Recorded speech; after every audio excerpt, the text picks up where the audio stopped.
Assalamualaikum warahmatullahi wabarakatuh. Selamat datang di kanal kami. Pernahkah Anda mendengar larangan berhubungan intim setelah haid harus menunggu 7 hari penuh meskipun sudah mandi wajib? Mitos ini sangat populer. Mari kita bongkar fatwa para ulama. Mitos ini seringkali dipraktikkan sebagai kehati-hatian budaya. Namun, apakah ini benar secara syariat? Fokus utama kita adalah kapan seorang istri dianggap suci dan boleh melakukan hubungan suami istri jima setelah masa haid. Dalam Islam, sumber hukum utama adalah Al-Quran dan As-Sunnah. Allah Subhanahu wa Ta'ala berfirman dalam surah Al-Baqarah ayat 222 yang menjadi dasar hukum terkait haid. Janganlah kamu dekati mereka sebelum mereka suci. Apabila mereka telah bersuci, mandi wajib, maka campurilah mereka. Ayat ini menetapkan 2 syarat mutlak sebelum suami boleh mendekati istri. Syarat pertama, berhentinya darah haid, tuhur al-dam. Syarat kedua, melakukan mandi wajib atau ghusl ikhtisal. Lalu, bagaimana jika darah berhenti di hari kelima? Apakah harus menunggu sampai hari ke-7? Imam An-Nawawi, seorang ulama madhab Syafi'i, menjelaskan tentang 2 kondisi utama kesucian. Mari kita tinjau pandangan dari 4 madhab fiqh utama. Jika haid berhenti sebelum batas maksimal 10 hari, ghusl harus dilakukan sebelum boleh berinteraksi.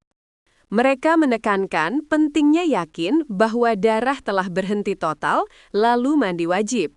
Tidak ada periode tunggu tambahan. Jika darah berhenti sebelum 15 hari, seorang wanita diwajibkan mandi setelah darah berhenti total. Pandangan mereka juga sama, wajib mandi setelah berhentinya darah, tanpa perlu periode karantina 7 hari tambahan. Secara umum, para ulama sepakat, ijma, inti dari kesucian adalah berhentinya darah dan pelaksanaan ghusl. Jadi, jika darah berhenti pada hari keempat, setelah mandi wajib, dia suci. Tidak ada satupun dalil syarih, teks eksplisit, dari Quran maupun Sunnah yang mewajibkan penantian 7 hari pasca ghusl. Lalu, dari mana mitos 7 hari ini muncul?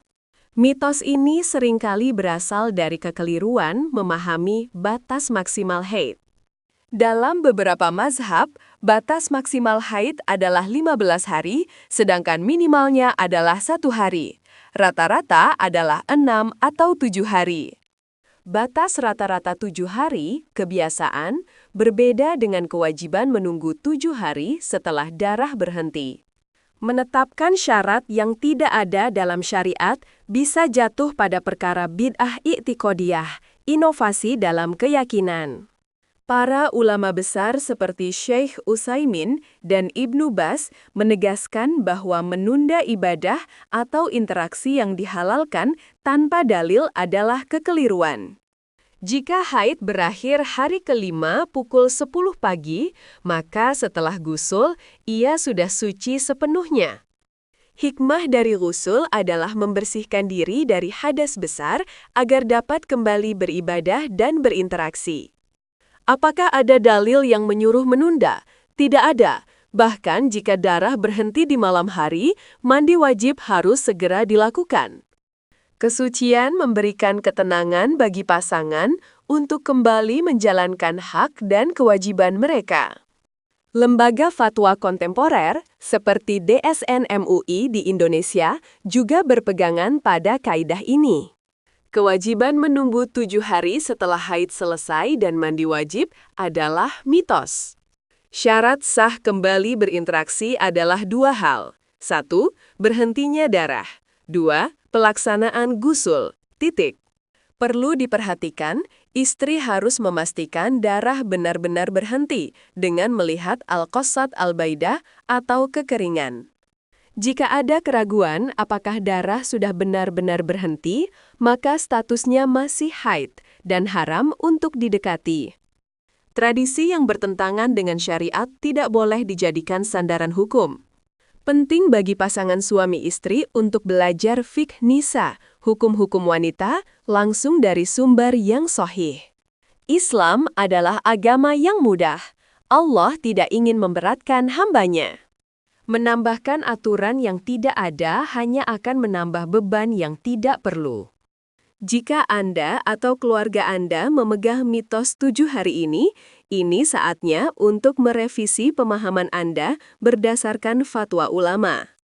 Kita harus tunduk pada dalil, bukan pada kebiasaan yang tidak berdasar. Bagikan informasi penting ini kepada teman dan keluarga yang mungkin masih terjebak dalam mitos ini.